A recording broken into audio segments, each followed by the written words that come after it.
नमस्कार दोस्तों, आप सभी का एक बार फिर से गुरुकुल इंटरफेस एकेडमी में बहुत बहुत स्वागत है। दोस्तों, एमपीजी के स्पेशल सीरीज जो हमने शुरू की थी उसको हम लगातार आगे बढ़ा रहे हैं और इसी सेशन में आज हमारा ये 8वां लेक्चर है। दोस्तों, अगर पिछली वाली क्लासेस अगर आपने नहीं देखी तो उनको जाकर जरूर देखें ताकि आपको स्टार्टिंग से एमपीजी के समझ में आए और आपकी तैयारी यहाँ पर बेहतरीन हो पाए। दोस्तों, आज की क्लास में हम पढ़ने वाले मध्य प्रदेश की जलवायु और ऋतु है। दोस्तों, ये सेशन आपके लिए बहुत ही इंपॉर्टेंट होगा क्योंकि इस सेशन से आपको क्वेश्चन एग्जाम में देखने को मिल सकते हैं। दोस्तों, जलवायु और ऋतुओं से एग्जाम में अधिकतर क्वेश्चन पूछे जाते हैं। तो दोस्तों, आज की क्लास आपके लिए बहुत ही इंपॉर्टेंट है। तो क्लास को शुरू करने से पहले अगर आपने अभी तक चैनल को सब्सक्राइब नहीं किया तो चैनल को जरूर सब्सक्राइब कर ले और साथ ही जल्दी से अपने दोस्तों के पास लिंक सेंड कर दे ताकि वो भी इस सेशन का लाभ उठा पाए और उसके बाद हम यहाँ पर क्लास को शुरू करते हैं। तो जल्दी से आप अपने दोस्तों को जोड़ ले, उसके बाद हम क्लास को यहाँ पर शुरू करते हैं। दोस्तों, मोस्ट इंपोर्टेंट क्लास आज के लिए आपकी होने वाली है, ठीक है।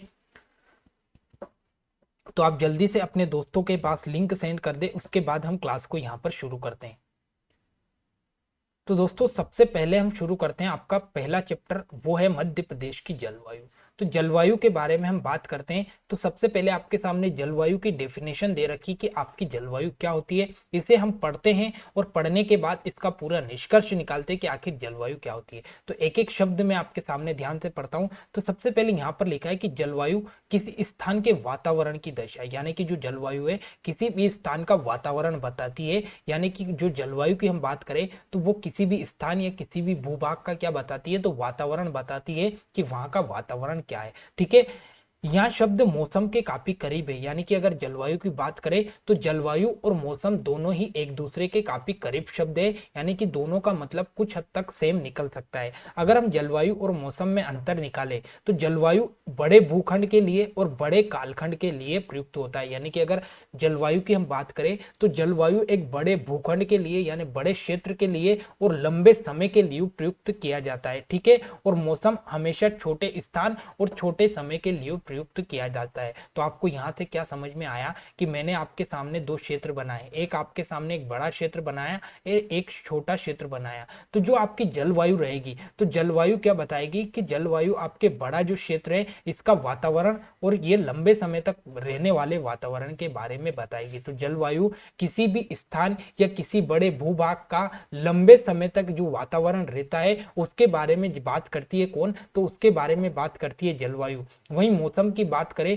तो मौसम आपका कम समय और छोटे क्षेत्र की मौसम के बारे में जानकारी देता है। कौन? तो ये देता है आपका मौसम देता है, ठीक है। तो आपको पता चल गया कि जलवायु क्या होती है, तो किसी भी भूभाग पर लंबे समय तक रहने वाले वातावरण या मौसम या फिर आपका जो वातावरण की दशा है उसके बारे में जानकारी कौन देता है, तो उसके बारे में जानकारी देता है आपका जलवायु, ठीक है। तो ये डेफिनेशन आपसे पूछी नहीं जाएगी, बस आपको इतना याद रखना है कि जलवायु क्या होती है, ठीक है। अब बात आती है मध्य प्रदेश। तो मध्य प्रदेश एक पूर्णतः भू आविष्टित राज्य है, ठीक है। पूर्णतः भू आविष्टित राज्य। भू आविष्टित का मतलब क्या होता है कि आपका मध्य प्रदेश जो है ये चारों ओर से स्थल भाग से घिरा हुआ है। मतलब मध्य प्रदेश की जो सीमा है ये कहीं से भी जल से नहीं लगती है, पूरा भूमि से घिरा हुआ है, इसलिए इसे बोला जाता है क्या? भू आविष्टित राज्य। तो कहीं एग्जाम में क्वेश्चन पूछा गया कि मध्य प्रदेश का स्वरूप कैसा है, तो ये भू आविष्टित राज्य है, आपको याद रखना है, ठीक है। वहीं आपसे क्वेश्चन पूछे कि मध्य प्रदेश की जलवायु कैसी है, तो ये आपकी उष्ण कटिबंधीय मानसूनी जलवायु। और दोस्तों, एमपी की हर एग्जाम में पूछा गया क्वेश्चन है कि मध्य प्रदेश की जलवायु कैसी है, तो आपको बताना है कि मध्य प्रदेश की जो जलवायु है ये उष्ण कटिबंधीय मानसूनी जलवायु है, ठीक है। तो ये आपको याद रखना है, स्टार लगाकर दोनों पॉइंट को रख लेना कि मध्य प्रदेश की जलवायु उष्ण कटिबंधीय मानसूनी जलवायु है और मध्य प्रदेश भू आविष्टित राज्य है, ठीक है। ये आपको यहाँ पर याद रखना है, ठीक है। अब आगे बढ़ते हैं। अब अगर मध्य प्रदेश की बात करें तो मध्य प्रदेश का जलवायु के आधार पर 4 भागों में बांटा गया। आपसे क्वेश्चन पूछेगा कि जलवायु के आधार पर मध्य प्रदेश को कितने भागों में बांटा गया, तो आपको बताना है कि 4 भागों में बांटा गया। पहला आता है आपका उत्तर का मैदान, दूसरा आता है मालवा का पठार, तीसरा आता है विंध्य की पहाड़ी और चौथा आता है आपका नर्मदा घाटी क्षेत्र, ठीक है। तो आपको यहाँ से क्वेश्चन जो सबसे ज्यादा बनता है वो पहला क्वेश्चन यही है कि मध्य प्रदेश की जलवायु कैसी है। दूसरा क्वेश्चन आपको पूछेगा कि जलवायु के आधार पर मध्य प्रदेश को कितने भागों में बांटा गया, तो 4 भागों में बांटा गया। उत्तर का मैदान, मालवा का पठार, विंध्य पहाड़ी क्षेत्र और नर्मदा घाटी क्षेत्र। तो ये आपका इंपॉर्टेंट हो जाता है पॉइंट, ठीक है। अब आगे बढ़ते हैं। यहाँ पर आपके सामने एक मैप दिखाई दे रहा है, तो मैप को आप एक बार ध्यान से देख ले। मैप को ध्यान से देखें, आपको ये पूरा जो क्षेत्र दिखाई दे रहा है, ये पूरा क्षेत्र आता है आपका उत्तर का मैदान। उसके बाद यहाँ पर आता है आपका मालवा का पठार। उसके बाद ये पूरा जो क्षेत्र दिखाई दे रहा है, ये आता है आपका विंध्य का पहाड़ी क्षेत्र, और ये यहाँ पर आपको नर्मदा घाटी क्षेत्र। तो आप एक बार मैप को ध्यान से देखें, उसके बाद हम बात करते हैं कि कौन से पठार की कौन से क्षेत्र की क्या क्या विशेषता है, ठीक है। दोस्तों छोटा सा चैप्टर है, ज्यादा क्वेश्चन इससे पूछे नहीं जाते। जो क्वेश्चन इंपोर्टेंट है वो मैंने अभी आपको बता दिए, ठीक है। तो ज्यादा बड़ा चैप्टर नहीं है, ज्यादा बड़ी क्लास भी नहीं रहने वाली है, छोटी सी क्लास रहेगी और इंपोर्टेंट चीजों पर डिस्कस कर लेंगे जो यहाँ से इंपोर्टेंट क्वेश्चन बनते हैं, ठीक है। तो सबसे पहले हम बात करते हैं उत्तर के मैदान की। तो उत्तर के मैदान की आप लोकेशन देखो, सबसे ऊपर का जो क्षेत्र दिखाई दे रहा है ये उत्तर का मैदान है। यहाँ पर अगर आपसे जलवायु की पूछे कि यहाँ पर जलवायु का स्वरूप कैसा है, तो यहाँ पर जो जलवायु है महाद्वीपीय प्रकार की जलवायु पाई जाती है आपकी। कहाँ पर, तो उत्तर के मैदान में आपके महाद्वीपीय प्रकार की जलवायु पाई जाती है। अगर यहाँ की बात करें तो यहाँ पर ग्रीष्म ऋतु यानी कि जो गर्मी रहती है, और गर्मी के समय यहाँ पर बहुत ही अधिक गर्मी रहती है। वहीं शीत ऋतु यानी ठंड की बात करें तो यहाँ पर ठंड में बहुत ही अधिक ठंड रहती है, ठीक है। तो अगर उत्तर के मैदान के आपसे पूछे तो उत्तर के मैदान में महाद्वीपीय प्रकार की जलवायु पाई जाती है। यहाँ पर गर्मी में बहुत ही अधिक गर्मी और ठंड में बहुत ही अधिक ठंड रहती है, ठीक है। तो ये विशेषता आपके उत्तर के मैदान की जो आप मैप में देख पा रहे हो। अब आगे बढ़ते हैं, अगला आता है आपका मालवा का पठार। तो मालवा के पठार की हम बात करें तो यहाँ पर सम जलवायु पाई जाती है, मोस्ट इंपोर्टेंट है। तो यहाँ पर जो जलवायु है ये आपकी सम जलवायु पाई जाती है मालवा के पठार में, जो आप मैप में देख सकते हो। अगर हम बात करें यहाँ पर, तो गर्मी में साधारण गर्मी यानी गर्मी के मौसम में ना ज्यादा गर्मी रहती है और ठंड के मौसम में ना ज्यादा ठंड रहती है। तो सम जलवायु वाला क्षेत्र है आपका कौन सा, मालवा का पठार, ठीक है। जब चीनी यात्री फाहियान यहाँ पर आया था, तो चीनी यात्री फाहियान ने मालवा की जो जलवायु है इसे विश्व की सर्वश्रेष्ठ जलवायु बताया है। और क्यों बताया, क्योंकि यहाँ पर सम जलवायु पाई जाती है, ना अधिक गर्मी ना अधिक ठंड, इसलिए चीनी यात्री फाहियान ने विश्व की सर्वश्रेष्ठ जलवायु आपके मालवा के पठार की जलवायु को बताया है। और स्टार लगाकर ये पॉइंट लिख लेना, कई एग्जाम में क्वेश्चन पूछा गया है, ठीक है। तो आपकी यहां तक की कहानी क्लियर है। अब आगे बढ़ते, अगला क्षेत्र आता है आपका विंध्य का पर्वतीय क्षेत्र। तो विंध्य के पर्वतीय क्षेत्र में आपको बस ये याद रखना है कि यहाँ पर साधारण गर्मी और साधारण ठंड रहती है। इसके अलावा आपको कुछ भी याद नहीं रखना है, ठीक है। जलवायु वाला चैप्टर छोटा सा चैप्टर है, ज्यादा बड़ी और ज्यादा चीजें इसमें है नहीं, ठीक है। तो ये आपको याद रखना है।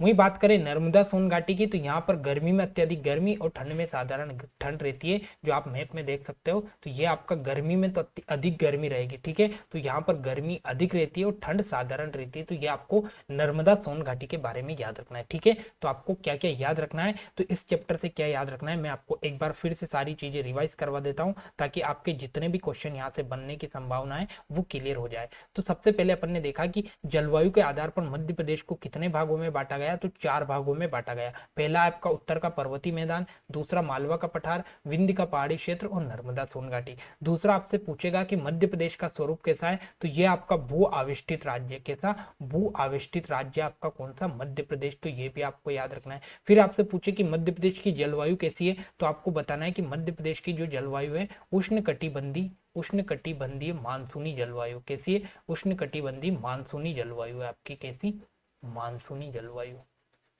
तो ये आपका दूसरा क्वेश्चन पूछ सकता है। तीसरा क्वेश्चन आपसे पूछेगा कि चीनी यात्री फाहियान ने विश्व की सर्वश्रेष्ठ जलवायु कहाँ के क्षेत्र को बताया, तो मालवा के क्षेत्र का विश्व की सर्वश्रेष्ठ जलवायु बताया है, क्योंकि यहाँ पर जो जलवायु है ये सम जलवायु है आपकी, सम जलवायु। तो ये कुछ बेसिक से क्वेश्चन आपके जलवायु से पूछे जाते हैं, जब ज्यादा बड़ा चैप्टर आपका यहाँ पर जलवायु नहीं है। तो इतनी चीजें आपको यहाँ से याद रखनी, ठीक है। अब अगले चैप्टर पर हम चलते हैं। मोस्ट इंपोर्टेंट चैप्टर आपका मध्य प्रदेश की ऋतु है, ठीक है। मोस्ट इंपोर्टेंट चैप्टर है मध्य प्रदेश की ऋतुओं के बारे में हम यहाँ पर चर्चा करते हैं, ठीक है। तो मध्य प्रदेश की ऋतुओं की बात करें तो मध्य प्रदेश को ऋतुओं के, मध्य प्रदेश में जो ऋतु है 3 प्रकार की ऋतुएं मध्य प्रदेश में पाई जाती है। कौन कौन सी ऋतुएं पाई जाती है, तो पहली आपकी ग्रीष्म ऋतु यानी गर्मी का समय, दूसरा आता है वर्षा ऋतु यानी बारिश का समय, और तीसरा आता है शीत ऋतु यानी कि आपका ठंड का समय, ठीक है। तो मध्य प्रदेश में प्रमुख रूप से कितनी ऋतुएं पाई जाती है, तो आपको बताना है 3 ऋतुएं पाई जाती है। पहली आपकी ग्रीष्म ऋतु, दूसरी वर्षा ऋतु और तीसरी आपकी शीत ऋतु, ठीक है। तो ये आपको याद रखना है। अगर हम सबसे पहले ग्रीष्म ऋतु की बात करें तो मोस्ट इंपोर्टेंट है ग्रीष्म ऋतु। तो ग्रीष्म ऋतु की हम बात करें तो इसका जो टाइम पीरियड है तो मध्य मार्च से शुरू होकर मध्य जून तक चलती है, ठीक है। अगर गर्मी के मौसम की बात करें तो गर्मी का जो मौसम है यानी ग्रीष्म ऋतु है ये आपका मध्य मार्च से चलकर कहाँ तक चलती है, तो मध्य जून तक आपकी गर्मी रहती है, ठीक है। तो ये आपको टाइम पीरियड याद रखना है, ठीक है। वहीं बात करें कि स्थानीय स्तर पर इसे क्या कहते हैं, तो स्थानीय स्तर पर आपने गाँव में सुना होगा इसे यूनाला या उनाला कहते हैं, ठीक है। यूनाला या उनाला इसे कहा जाता है गर्मी के मौसम को। तो आपने स्थानीय स्तर पर ये गाँव में सुना होगा कि जो गर्मी का समय रहता है उसे यूनाला या फिर उनाला कहा जाता है, ठीक है। उसके बाद बात करते हैं कि गर्मी के मौसम में जो गर्म और धूल भरी हवा आप देख सकते हो, तो गर्म जो धूल भरी हवा चलती है उसे क्या कहा जाता है, तो उसे लू कहा जाता है। दोनों ही पॉइंट इंपॉर्टेंट है कि स्थानीय स्तर पर ग्रीष्म ऋतु को क्या कहा जाता है, तो उनाला या यूनाला कहते हैं, और कहीं एग्जाम में क्वेश्चन पूछा गया है। और जो आपका गर्मी के मौसम में गर्म और धूल भरी हवा चलती है इसे लू कहा जाता है। ये भी इंपॉर्टेंट पॉइंट है क्योंकि यहाँ से भी क्वेश्चन एग्जाम में पूछा गया है, ठीक है। वही बात करते हैं कि मध्य प्रदेश में जो सितंबर अक्टूबर में पड़ने वाली जो गर्मी होती है इसे क्या बोला जाता है, तो इसे बोला जाता है द्वितीय ग्रीष्म, ठीक है। तो आपने दोस्तों देखा होगा कि जैसे आपका गर्मी का जो समय चलता रहता है तो गर्मी के समय फिर क्या होती है कि गर्मी के समय बारिश आती है, और बारिश जब कुछ समय के लिए थोड़ा सा गर्मी के मौसम में बारिश जो होती है यानी सितंबर अक्टूबर में जो आपका बारिश होती है तो उसे क्या सितंबर अक्टूबर में जो बारिश के बाद में गर्मी पड़ती है तो उसे क्या बोला जाता है, तो उसे बोला जाता है द्वितीय ग्रीष्म, ठीक है। तो आपने बहुत सी बारी देखा होगा कि जैसे गर्मी का समय समाप्त होता है उसके बाद में आपकी बारिश शुरू हो जाती है, लेकिन जैसे कुछ समय के लिए बारिश रुकती है तो बिल्कुल तेज धूप जैसी आपको उमस जैसी दिखाई देती है, तो उसे बोला जाता है क्या, द्वितीय ग्रीष्म आपको बोला जाता है, ठीक है। अब आगे बढ़ते हैं। अब अगर हम बात करें सर्वाधिक तापमान वाला स्थान कौन सा है मध्य प्रदेश का, तो ये आपको मोस्ट इंपोर्टेंट याद रखना है कि जो सर्वाधिक तापमान वाला स्थान है वो आपका मध्य प्रदेश में गंज बासुदा। और गंज बासुदा कहाँ पर आता है, तो ये आता है आपका विदिशा जिले में आता है, ठीक है। उसके बाद आता है न्यूनतम तापमान वाला महीना पूछे तो कौन सा है, जनवरी, यानी सबसे कम तापमान या सबसे ज्यादा ठंड। क्या न्यूनतम तापमान, अगर तापमान कम रहेगा तो ठंड ज्यादा रहेगी, तो ऑब्वियसली बात है कि जनवरी के महीने में ठंड ज्यादा और आपकी गर्मी कम रहती है, ठीक है। उसके बाद अगर आपसे पूछे कि सबसे ज्यादा आपका तापमान वाला महीना कौन सा है, तो सबसे ज्यादा जो तापमान रहता है ये आपका मई के महीने में रहता है, ठीक है। तो ये भी आपको याद रखना है। वहीं अगर आपसे पूछे कि दैनिक तापांतर किस महीने में रहता है, तो ये आपका मार्च के महीने में रहता है। तापांतर का मतलब क्या होता है, तो ताप में अंतर, मतलब जो दिन के समय ये तापमान बहुत ज्यादा रहेगा और रात के समय तापमान बिल्कुल कम हो जाएगा, तो इसे बोला जाता है तापांतर, और ये रहता है आपके मार्च के महीने में। तो दोस्तों यहाँ से बहुत ही इंपॉर्टेंट क्वेश्चन बनने के चांस है, और कहीं एग्जाम में यहाँ से क्वेश्चन बने, इसलिए एक बार फिर से रिवाइज करवाता हूँ। आपका ग्रीष्म ऋतु को क्या बोला, ग्रीष्म ऋतु का टाइम पीरियड कब से, तो मध्य मार्च से मध्य जून तक। स्थानीय स्तर पर इसे यूनाला या उनाला कहा जाता है, और गर्मी के मौसम में जो धूल भरी और गर्म हवा चलती है उन्हें लू कहा जाता है। और जब हम देखते हैं बारिश के बाद में जो गर्मी का थोड़ा सा गर्मी या उमस जैसा माहौल रहता है उसे क्या बोला जाता है, तो उसे द्वितीय ग्रीष्म बोला जाता है। और मध्य प्रदेश में जो सर्वाधिक तापमान है गंज बासुदा और जो कि विदिशा जिले में आता है, ठीक है। वहीं न्यूनतम तापमान जनवरी के महीने में रहता है, सर्वाधिक तापमान मई के महीने में रहता है, और जो दैनिक ताप में अंतर रहता है वो रहता है आपका मार्च के महीने में। तो ये आपका ग्रीष्म ऋतु कंप्लीट हो गई। मोस्ट इंपोर्टेंट यहाँ से क्वेश्चन बनते हैं, ठीक है। आगे बढ़ते हैं। वहीं अगर आपसे पूछे कि मध्य प्रदेश का औसत तापमान कितना है, तो आपको बताना है कि मध्य प्रदेश का औसत तापमान 21 डिग्री सेल्सियस है। मोस्ट इंपोर्टेंट, और कहीं एग्जाम में क्वेश्चन पूछा गया है कि मध्य प्रदेश का औसत तापमान कितना है, तो 21 डिग्री सेल्सियस आपका मध्य प्रदेश का औसत तापमान है, ठीक है। आगे बढ़ते हैं। अगली ऋतु आती है आपकी कौन सी, वर्षा ऋतु। तो अब बात करते हैं वर्षा ऋतु के बारे में। तो इसका जो टाइम पीरियड है ये मध्य जून से मध्य अक्टूबर तक है, यानी कि जैसे आपकी ग्रीष्म ऋतु समाप्त होगी मध्य जून में, वैसे आपकी कौन शुरू हो जाएगी, तो वर्षा ऋतु आपकी यहाँ पर शुरू हो जाती है। तो टाइम पीरियड याद रखना, मध्य जून से मध्य अक्टूबर तक इसका टाइम पीरियड है, ठीक है। वहीं बात करें कि मध्य प्रदेश में सर्वाधिक वर्षा कहाँ होती है, तो पंचमढ़ी में मध्य प्रदेश में सर्वाधिक वर्षा होती है 199 सेंटीमीटर तक, ठीक है। और पंचमढ़ी कौन से जिले में आता है, तो यह आपको याद रखना है होशंगाबाद जिले में। होशंगाबाद जिले में आपका आता है कौन सा, पंचमढ़ी, ठीक है। तो ये भी आपको याद रखना है, होशंगाबाद जिले में पंचमढ़ी आता है, जहां पर मध्य प्रदेश की सबसे ज्यादा वर्षा होती है। वहीं सबसे कम वर्षा आपसे पूछे तो सबसे कम वर्षा भिंड जिले के गोहद नामक स्थान पर होती है, मात्र 55 सेंटीमीटर तक, ठीक है। तो ये आपको याद है। उसके बाद मध्य प्रदेश की औसत वर्षा आपसे पूछे तो मध्य प्रदेश की औसत वर्षा मोस्ट इंपोर्टेंट है, 112 सेंटीमीटर मध्य प्रदेश की औसत वर्षा है। कई एग्जाम में आपसे क्वेश्चन पूछा गया है, ठीक है।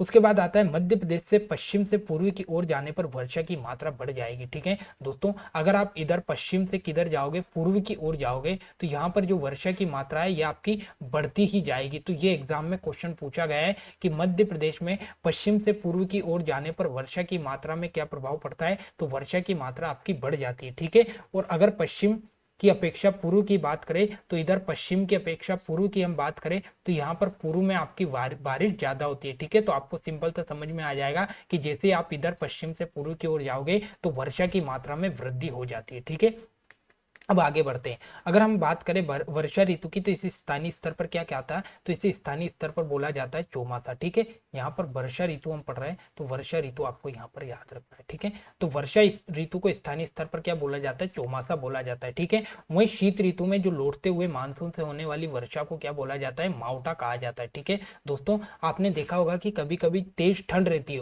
और तेज ठंड के टाइम पे भी क्या बारिश हो जाती है, तो उसे ही हमने क्या बोला, तो ये शीत ऋतु में जो बारिश होती है उसे क्या बोला जाता है, तो इसे बोला जाता है मावठा। ठीक है, तो ये आपको याद रखना है। ठीक है, तो ये आपका पूरा मैप आपके सामने दिखाई दे रहा है कि मध्य प्रदेश में कहाँ कौन से क्षेत्र पर कैसी बारिश होती है। तो दोस्तों ये जो क्षेत्र आपको दिखाई दे रहा है, यहाँ पर 50 से 75 सेंटीमीटर तक वर्षा होती है, यानी कम वर्षा होती है। उसके बाद इधर वाला जो क्षेत्र दिखाई दे रहा है, 75 से 100 सेंटीमीटर यहाँ पर बारिश होती है, ये मध्यम बारिश है। और ये वाला जो क्षेत्र आपको ब्लू कलर में दिखाई दे रहा है, इसी क्षेत्र में आपका पंचमढ़ी आता है और इसी क्षेत्र में मध्य प्रदेश की सबसे ज्यादा वर्षा होती है। तो ये आपके सामने सिंपल से समझने के लिए एक मैप लेकर आया था, तो आपको इसको समझ लेना है। ठीक है, तो जो इंपॉर्टेंट चीजें वो मैंने आपके सामने यहाँ पर कवर करवा दी है। अगली आती है आपकी शीत ऋतु। तो शीत ऋतु की हम बात करें, तो जैसे आपकी वर्षा ऋतु समाप्त होगी मध्य अक्टूबर में, वैसे आपकी शीत ऋतु प्रारंभ हो जाएगी और मध्य अक्टूबर से चलकर ये मध्य मार्च तक चलेगी। ठीक है, उसके बाद अगर बात करें तो इसे स्थानीय स्तर पर क्या बोलते हैं, तो इसे स्थानीय स्तर पर बोला जाता है शियाला। क्या बोला जाता है,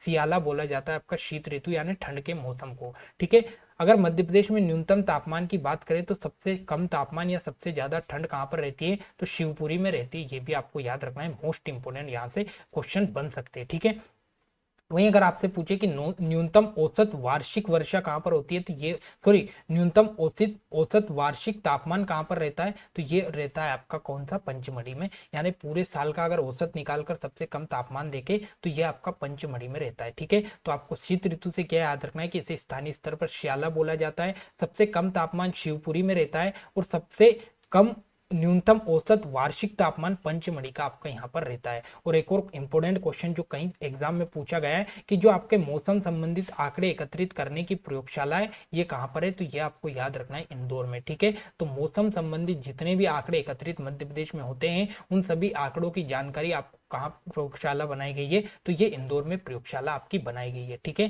तो आई होप कि यहाँ तक कि आपको तीनों ऋतुएं और जलवायु यहाँ पर समझ में आ गई होगी। तो दोस्तों ये छोटा सा इंपोर्टेंट सेशन था। इंपोर्टेंट इसलिए था क्योंकि यहाँ से क्वेश्चन पूछे जाते हैं और बेसिक क्वेश्चन यहाँ से बनते हैं। ठीक है, तो दोस्तों दोनों जलवायु ऋतुएं ज्यादा बड़े चैप्टर नहीं थे, इसलिए क्लास छोटी रही होगी, लेकिन आगे की क्लासेस बड़ी रहेगी क्योंकि आगे की क्लास में हम शुरू करने वाले मध्य प्रदेश की नदियां, जो कि इंपोर्टेंट चैप्टर आपका शुरू होने वाला है। तो दोस्तों क्लास अगर छोटी लगे तो इसके लिए कोई बात नहीं, लेकिन क्लास में जितनी चीजें आपको करवाई गई है वो इंपॉर्टेंट चीजें है। ठीक है, तो दोस्तों आज की क्लास को हम यहीं पर समाप्त करते हैं, मिलते हैं अगली क्लास में। जय हिंद, जय भारत।